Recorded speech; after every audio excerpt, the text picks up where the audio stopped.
Hello friends, मैं मिथिलेश चौधरी। आज marketing का बहुत ही सीक्रेसी सब्जेक्ट बताएंगे कि कोटेशन जो है क्या है। कोई बोलता कोट, कोई बोलता कोटेशन। हर इंक्वायरी जो होता है कोटेशन नहीं बनता, और हर कोटेशन आपको ऑर्डर नहीं बनता। लेकिन कोटेशन एक आपके बारे में आप क्या करते हो वो तो बताएगा, आपका पूरा इंफॉर्मेशन उस तक पहुंचा देगा। ठीक है, कोटेशन क्या करेगा, आपका पूरा इंफॉर्मेशन उसके तक पहुंचाएगा। तो आखिर कोटेशन हम कैसे देना चाहिए? ठीक है, तो कोटेशन देने के लिए आपको क्या क्या चीज़ की जरूरत पड़ेगी? पहला, कस्टमर का क्या चाहिए, जोर से बोलो। उसका मोबाइल नंबर चाहिए, कॉन्टेक्ट नंबर जिसको बोलते हैं। दूसरा है ईमेल एड्रेस। हाँ, आजकल मैक्सिमम लोगों का जो मोबाइल नंबर आता है, आजकल कोई भी लैंड फोन बोले तो गवर्नमेंट वाले ही यूज कर रहे हैं। मैक्सिमम जितनी कंपनी है मोबाइल यूज कर रही है। ठीक है, तो ये कॉन्टेक्ट नंबर आपको मिल गया, ईमेल आईडी मिल गया जी। तो सपोज मान लीजिए आपका कस्टमर का व्हाट्सएप नंबर नहीं, तो आपको मैसेज कर दो। आपके पास जो कंपनी का लिंक है उसको मैसेज करो।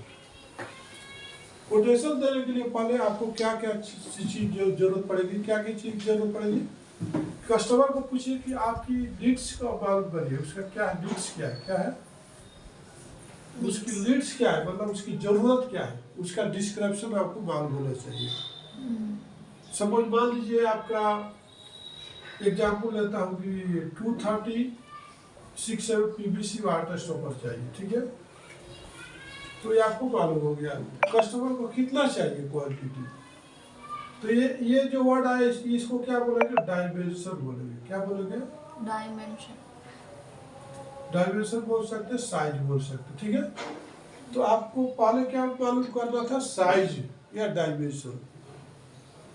कोटेशन देने के लिए आपको क्या चाहिए? फर्स्ट तो आपको मोबाइल कॉन्टेक्ट नंबर चाहिए, मेल आईडी चाहिए, डायमेंशन चाहिए। इसके बाद जो यहाँ पर लिखेगा 500 मीटर। ठीक है, अब ये क्या हो गया, इसको क्वांटिटी बोलते हैं। क्या बोलते हैं? क्वांटिटी। ठीक है ना, तो आपकी लीड्स तो इतना ही है ना। फिर आपको देखिए, अब आपको रेट निकालना बहुत जरूरी है। क्या जरूरी है? रेट निकालना। और इसका कोटेशन बनाने के लिए आपको फर्स्ट एक होता है कि सीरियल नंबर होता है, दूसरा आपका होता है डिस्क्रिप्शन। क्या होता है? डिस्क्रिप्शन।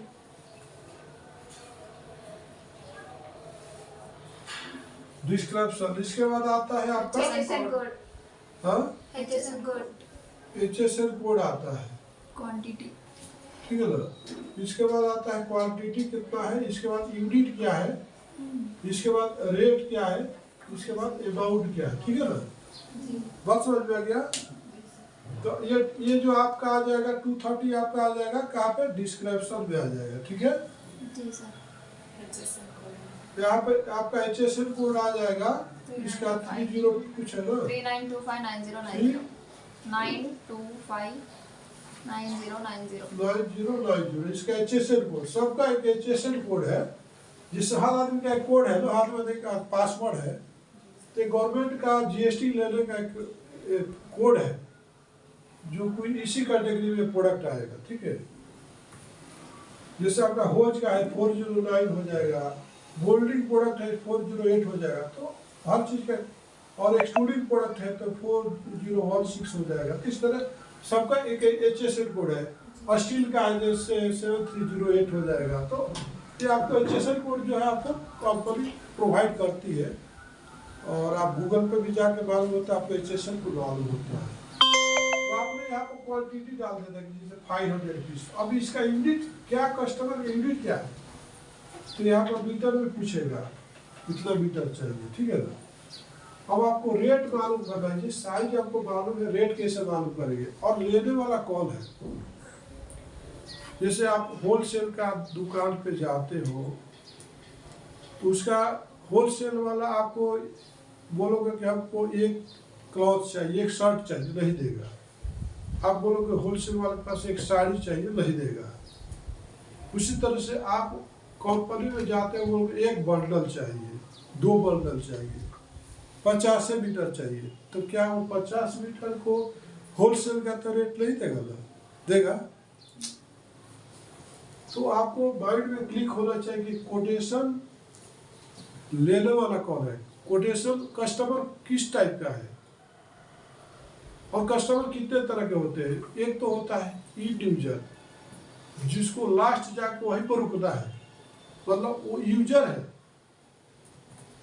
ठीक है।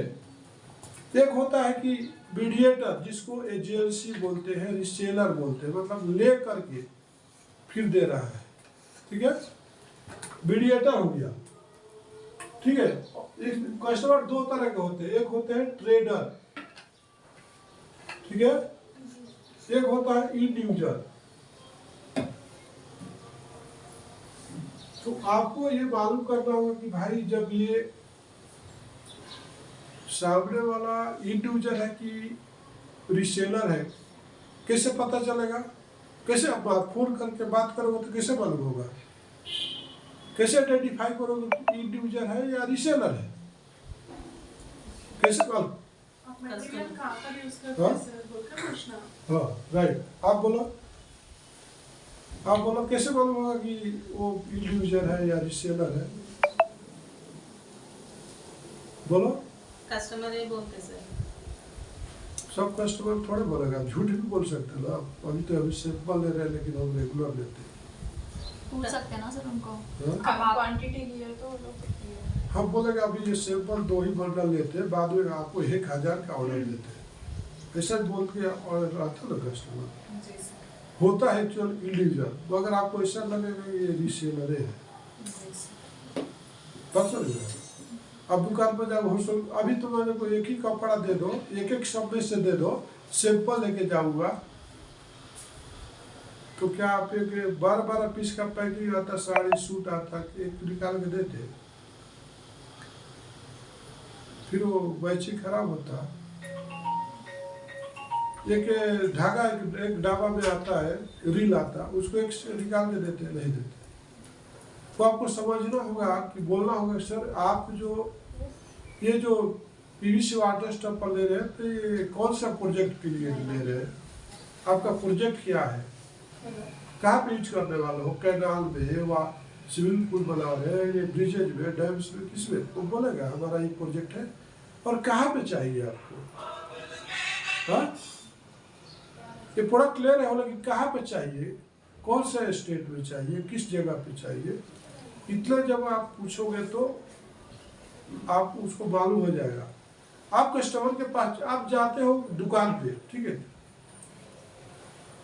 कुछ लेने के लिए, तो आपको कस्टमर सेल्समैन पूछता है कि आप ये जो साड़ी ले रही मैडम किस ओकेजन के लिए, शादी है या कुछ पूजा है या कुछ के लिए, पूछता है ना, तो उसके हिसाब से वो दिखाता है। तो आपको पूछना राइट है कि नहीं कि आप सर ये जो पीवीसी वाटर स्टॉपर ले रहे हैं या होज पाइप ले रहे हैं, कौन सा प्रोजेक्ट में लगाने वाले हो, या आप रबर स्लरी होज ले रहे हो तो किस एप्लीकेशन के लिए ले रहे हो, डिवाटर के लिए ले रहे हो कि सक्शन के लिए ले रहे हो, तो हम तभी बता पाएंगे कि आपको इसको कितना प्रेशर में देना चाहिए। उसी तरह से आप पीवीसी वाटर स्टॉपर से पूछे कि सर आप जो ले रहे हो कौन सा प्रोजेक्ट में ले रहे हो, तो आपको पता चल जाएगा कि सर ये जो कस्टमर है इंडिविजुअल है या रिसेलर है। तो जब वो आप ऐसा बात करोगे तो कस्टमर खुद आपसे इंटरटेक करेगी, नहीं मैं तो कोई प्रोजेक्ट नहीं है मेरा, मैं तो ले करके सेल करने वाला हूँ। तो देखिए रिसेलर जो होता है, एक जो होता है आपका बहुत बड़ा बॉर्डर होता है, मतलब फीडर होता है, मतलब आपके कंपनी को चलाने के लिए एक रिसेलर बहुत ही अच्छा सपोर्ट करता है। मार्जिन कम है मगर आपके कंपनी को अच्छा क्वांटिटी देता है और हमेशा देता है। तो रिसेलरों को ज़्यादा आपको फोकस करके वहाँ पे आपको रेट वाइज थोड़ा कम करके देना होगा, क्योंकि लेके स्टोर करने वाला है, फिर वही इंडिविजुअल को ही बेचने वाला है।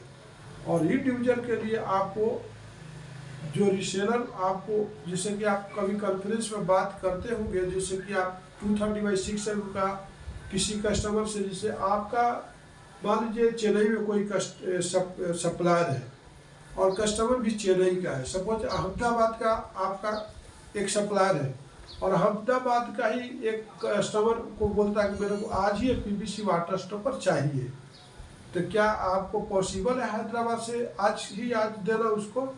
तो आपको क्या करना चाहिए कि वहाँ के जो आपके सप्लायर हैं उनको कॉन्फ्रेंस में लेना चाहिए। कॉन्फ्रेंस में लेने के टाइम में आप सुनते रहिए कि दोनों में क्या बातें हो रही है, तो आपको पता चल जाएगा कि भाई आज का जो रेट है, जैसे 230/6 को लोग 125 से 130 रुपीज़ पर मीटर बेच रहे हैं, लेकिन वहीं पर जब आप इंडिविजुअल को दे रहे हो 130 125 में, क्या आप वही प्राइस आप रिसेलर को दोगे तो कैसे लेगा? तो उसके लिए आपको डिसाइड करना होता है, जो कंपनी का सेक्रेसी रहता है, जैसे कि हम आपको बताते हैं कि ये प्राइस जो है आपको रिसेलर को देना है, ये प्राइस इंडिविजुअल को देना है, ठीक है। तो इससे क्या होगा, आपका बिजनेस बढ़ेगा, क्योंकि आपसे देखिए अभी ये 50 मीटर या 100 मीटर कस्टमर लेने वाला पोजीशन में नहीं है, लेकिन आपके जो रिसेलर है उससे ले सकता है। तो आपका जो रिसेलर है उससे लेगा तो फिर आपसे फिर वो 100 मीटर वो बेचा, तो फिर उसके पास 100 मीटर स्टॉक कम हुआ, तो फिर आपको 100 मीटर का ऑर्डर देगा, ठीक है। तो जो आपका नुकसान होने वाला था वो आपको नुकसान होने से बच गया, उधर कस्टमर का आपके रिसेलर को फायदा हुआ, और फिर आपको जब ऑर्डर आपको आ गया तो आपको फायदा हो गया, ठीक है ना। तो कोटेशन इस तरह से दिया जाता है, मतलब मालूम करना उचित नहीं है। अब मान लीजिए कि आपका 230/6 है, तो आज का जो प्राइस है इसका देखिए, अब सवाल यह है कि कभी भी अगर पता चल जाएगा कि आपका एक कस्टमर इंडिविजुअल है, तो आपको कभी भी फुल साइज का ही रेट देना चाहिए। क्या देना चाहिए? फुल साइज का रेट देना चाहिए। जैसे कि मान लीजिए फॉर एग्जाम्पल 230/6 का वेट जो आता है 57 से लेकर 70 kg तक आता है, ठीक है। तो आप 57 70 या 70 पकड़ के चलोगे, 70 इंटू आपका 50 kg के 50 रुपीज के हिसाब से देना है, तो कितना हो गया? एक रोल का वेट करो, कैलकुलेटर ले लो, 70 इंटू 50 कितना हो गया? 140। ये आपका 25 मीटर का है ना, तो कितने का है? 25 मीटर का है, ठीक है। तो कितना हो गया? 70 इंटू 50 कितना हो गया? 140। 70 इंटू 50 कितना हो गया? 3500। 3500 में ये 25 मीटर का, 1 मीटर का कितना हो गया? Divided by 25, 140। तो 140। तो आपको क्या करना है, 140 रुपीज के हिसाब से आपको इंडिविजुअल को देना है, ठीक है ना। तो थोड़ा बहुत कम भी करेगा तो आप थोड़ा 2-4-5 रुपया और कम करके आप 130 तक फाइनल करके उसको दे सकते हो। अब सवाल यह है कि आप कोटेशन दे रहे हो लेकिन उसकी क्वांटिटी ज्यादा है। अगर मान लीजिए 200 मीटर पूछता, 250 मीटर, तो आप लोकल ऑटो डाल दोगे। क्या करोगे? Local auto. क्योंकि क्वांटिटी कम है तो आपको लॉस होगा। अगर वही क्वांटिटी आपको ज़्यादा है, 1000 मीटर है या 2000 मीटर है, तो आपको लोकल ऑटो नहीं डालना है, ठीक है। रिमेंबर, अगर 1000 मीटर है या 2000 मीटर है तो आपको लोकल ऑटो आपको नहीं डालना चाहिए, क्योंकि ट्रांसपोर्ट आपके पास 2000 मीटर लेने के लिए आएगा, लेकिन 50 मीटर, 200 मीटर, 250 मीटर के लिए नहीं आएगा, ठीक है ना। तो कोटेशन का आपका तरीका समझ में आ गया कि आपको कोटेशन कैसे देना है। किसी को डाउट है? नहीं है ना। तो पहले आपको कस्टमर को समझिए कि भाई कस्टमर कैसा है, इंडिविजुअल है, रिसेलर है। रिसेलर को आपको कम देना है, इंडिविजुअल को जो मार्केट में जो रिसेलर जिस रेट में बेच रहा है उसी रेट पे आपको इंडिविजुअल को देना है।